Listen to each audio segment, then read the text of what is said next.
как построить, наверное, самую узнаваемую в России буханку.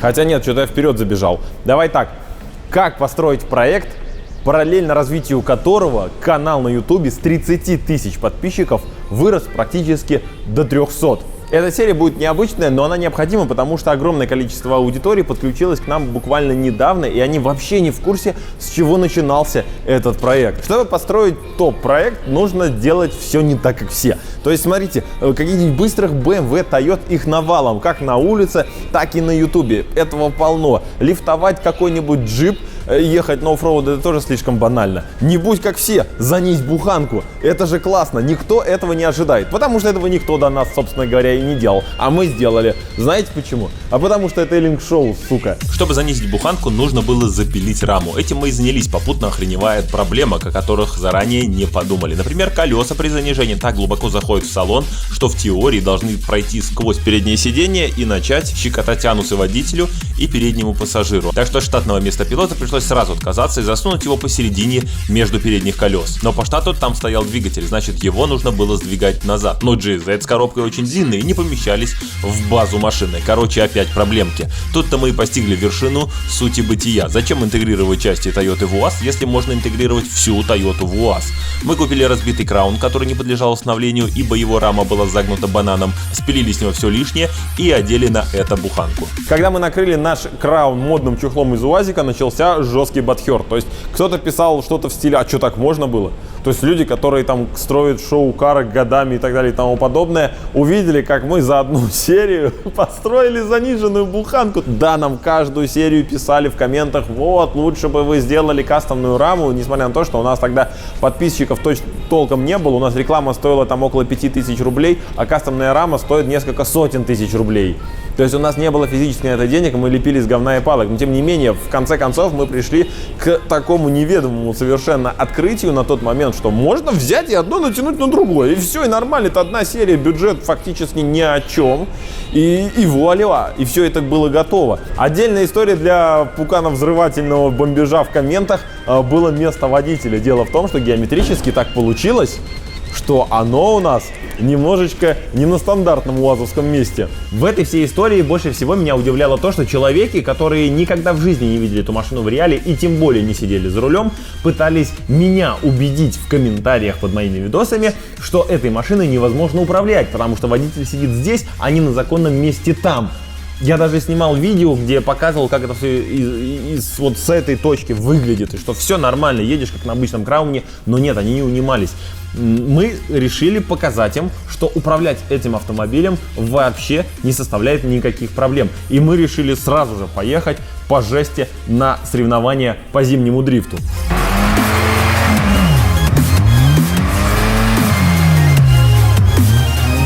Парный дрифт! О, да!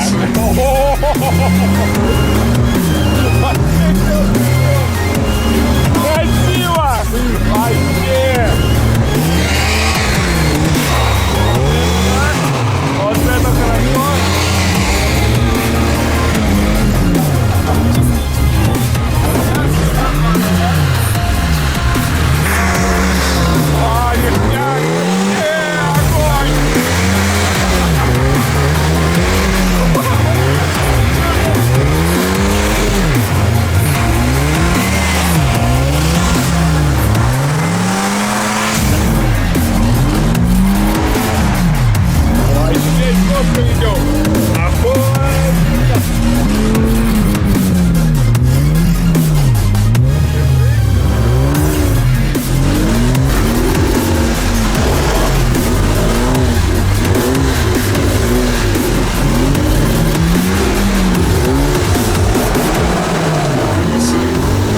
Даже несмотря на то, что у нас база состоит из 140-го крауна, и у 140-го крауна нету выворота вообще, плюс тому мы были на летней резине, тем не менее мы смогли показать парный дрифт, а это уже уровень. Тем более я тогда по факту выехал на машине впервые вообще куда-то за территорию автосервиса. То есть я к ней не прикатался, у нас не соответствует резина, у нас нету выворота, но я смог на этом сделать парный дрифт. Это говорило о том, что машина 100% прекрасно управляется. Но и этого нам показалось мало. Весной мы поехали на другие соревнования уже по ралли-спринту.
В промежутке между соревнованиями мы сделали внешку автомобиля. Мы сделали его в стиле команды А. Был такой сериал, многие из вас помнят, а кто не помнит, тот писал нам в комментах, что мы хотим под другой канал, но это понятно, 5 Б. Так вот, логически в этот момент проект просто уперся в тупик.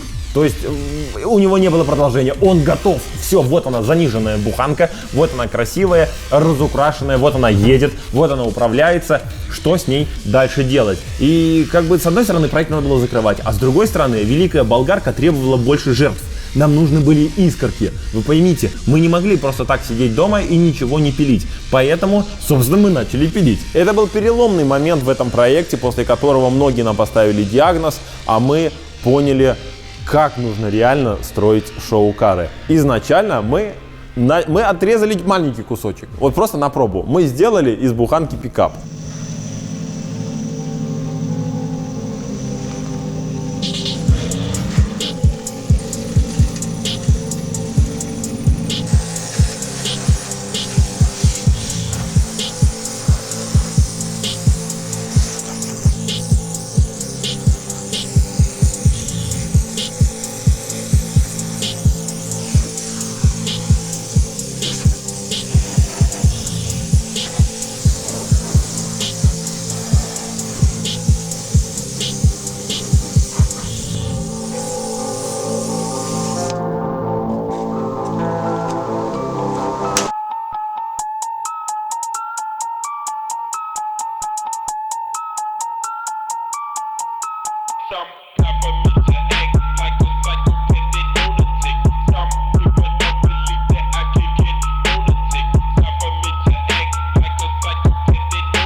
Пикап был хорош, давайте скажем честно. Он был великолепен, но многим он не нравился, особенно Лехе. Потому что у нас был открытый вот этот весь зад, здесь была рама наголо. Мне нравился такой стиль, но все сказали, что стиль говно, стиль утиль и так далее и тому подобное. Возможно, они завидовали, возможно, правда, им не нравилось искренне. Но, тем не менее, нам пришлось с этим что-то делать. Мы долго думали, что, и решили занизить крышу. По-моему, это была нормальная тема. Пикап — это чисто американский стиль. И в американском стиле это занижение крыши, собственно говоря. Поэтому мы решили долго не откладывать это великое празднество болгарки и искорок. И отрезали нафиг все стойки, занизили, все сделали.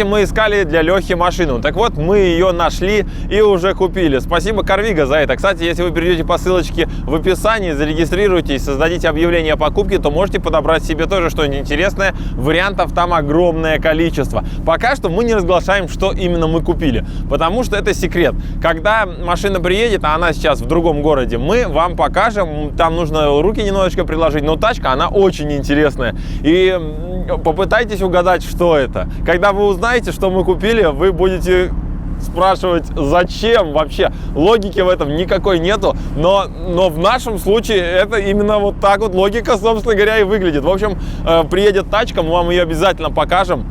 Спасибо еще раз Carviga, ссылочки на них я оставлю в описании. После того, как мы занизили крышу, очень много людей сказали, что мы построили блинчик. Мы, с одной стороны, были согласны, с другой стороны, не очень. Но перевес на согласие было вызван тем, что мы очень полюбили пилить. Мы не могли остановиться, мы наступили на эту дорожку, и искорки стали смыслом нашей жизни. В общем, мы решили, что мы пилили машину вот так, мы пилили машину вот так, и вот так мы ее пилили несколько раз. Кстати, между прочим, нужно было хотя бы раз распилить ее вот так. И эта идея... Она пришла в голову и мне, и Лехе одновременно, но Леха не говорил, не боялся, что я соглашусь. А я ему не говорил, боялся, что он нахер пошлет. Короче, в определенный момент он обмолвился на эту тему, а я сказал, а я уже неделю об этом думаю, и мы решили распилить ее вдоль.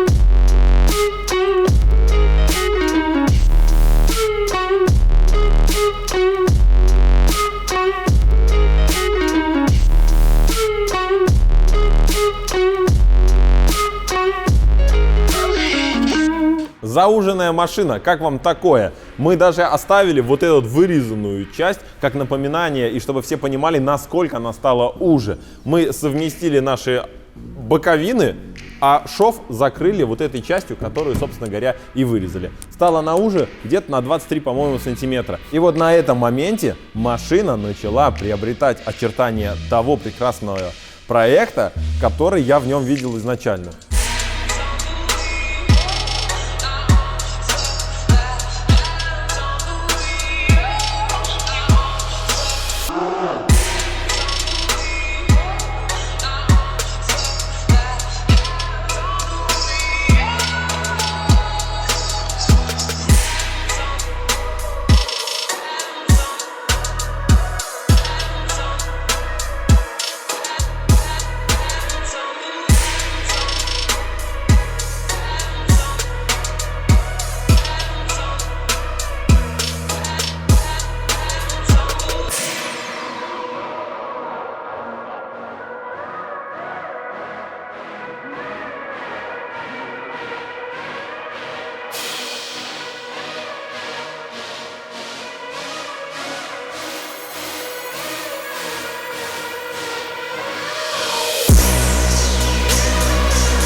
Машина получилась настолько классной, что ну реально вот просто мы чувствовали, как у хейтеров бомбит. У всех людей, которые кричали, что у нас никогда ничего не получится и все это полное говно, они на жопе все волосы вырвали. когда писали комментарии под той серией. Я это прекрасно помню, нам оно очень понравилось.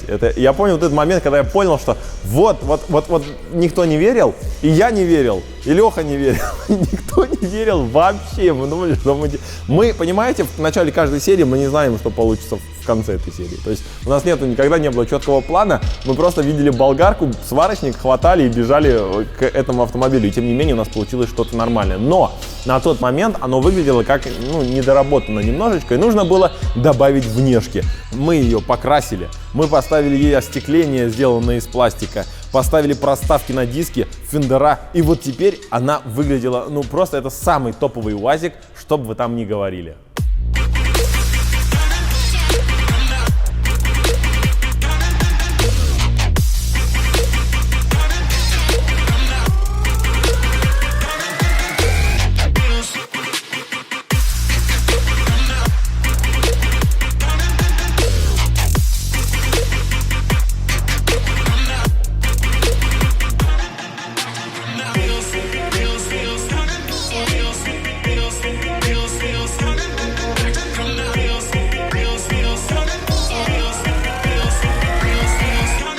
Отдельная проблемка с доступом к мотору, ведь у нас теперь везде типа есть остекление, а через салон сюда тоже не пробраться, потому что там у нас крыша занижена, там узенькая щелька и, короче говоря, доступа нету.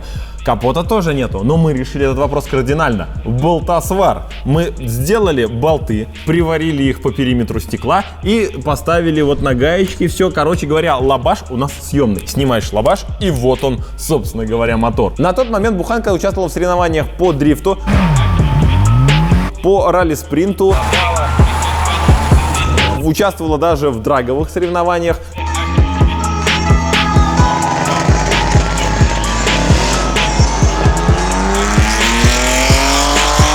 Но этого всего нам было мало. Мы решили устроить ей еще и музыкальные развлечения и установить сюда хреновую гору динамиков.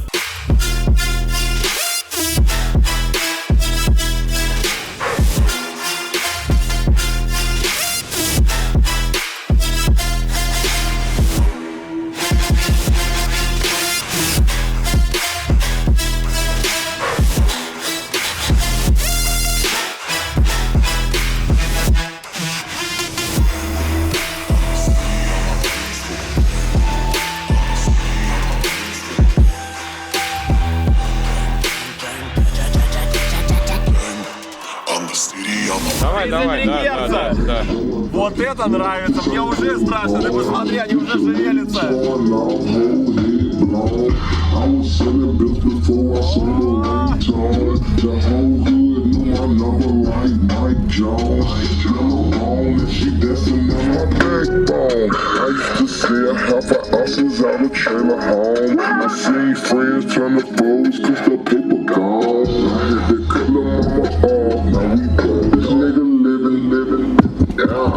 I'm the best that ever did it. True. Here's a message to my critics. Fuck your bitch, go get some business. Go. I had to cut lil' mama off, now we back on. They think I'm still selling soft, like it's back on. Как вы видите, на данный момент динамики сняты, и их не украли. Что странно. А мы их сняли сами, потому что машина стоит на улице. Они отсыреют, они заржавеют, окислятся, и нам просто жалко выкидывать добро. Поэтому мы их сняли, они лежат в коробочках в теплом помещении. А с буханкой что делать, мы не знаем. На самом деле. Вот напишите в комментах, что с ней делать, потому что вот на данный момент у нас уже 100% полнейший тупик. То есть этот проект готов. Все, он великолепен. Он нам дал огромный пинок в развитии канала. Он научил нас очень много чему. Мы теперь не такие тупые, как на старте. То есть мы реально узнали, как это строить с нуля какой-то проект. Что такое вот эти вот все подводные камни. Вот на что нужно обращать внимание. В общем, мы реально в вопросах строения продвинулись вперед. И самое главное, я не помню, что самое главное. Есть, конечно же, несколько вариантов развития событий. Можно свапнуть туда турбомотор или V8. Да, это классно, да, она поедет. То есть на данный момент эта буханка вышла из 10 секунд. Она проехала 9,9 по рейслоджику. Окей, поставим мы туда какой-нибудь Turbo J, она выйдет из 8. Окей, хорошо, это очень дорого, это одна серия, это неинтересно. Поставить сюда пневму, это очень дорого, это одна серия, это неинтересно. Мы не обладаем огромными бюджетами, чтобы в одну серию вбухивать такие огромные бюджеты. Если мы будем растягивать на 40 серий, то, соответственно, никто смотреть не будет. Поэтому все, что можно было сделать из говна и палок, все, что можно было сделать максимально бюджетно, все, что можно было сделать с помощью наших спонсоров, мы все сделали. Пишите в комментах, что вы думаете по поводу этого проекта. Понравился он вам или не понравился. Пишите в комментариях, куда его сдать на металл, где его лучше сжечь. Пишите в комментариях, что вы бы сделали лучше, и напишите, на каком этапе развития вашего интеллекта вы поняли, что вы бы сделали лучше. Обязательно проверьте, чтобы у вас стоял колокольчик. Девочки это очень любят. Подписывайтесь на канал, улыбаемся и машем.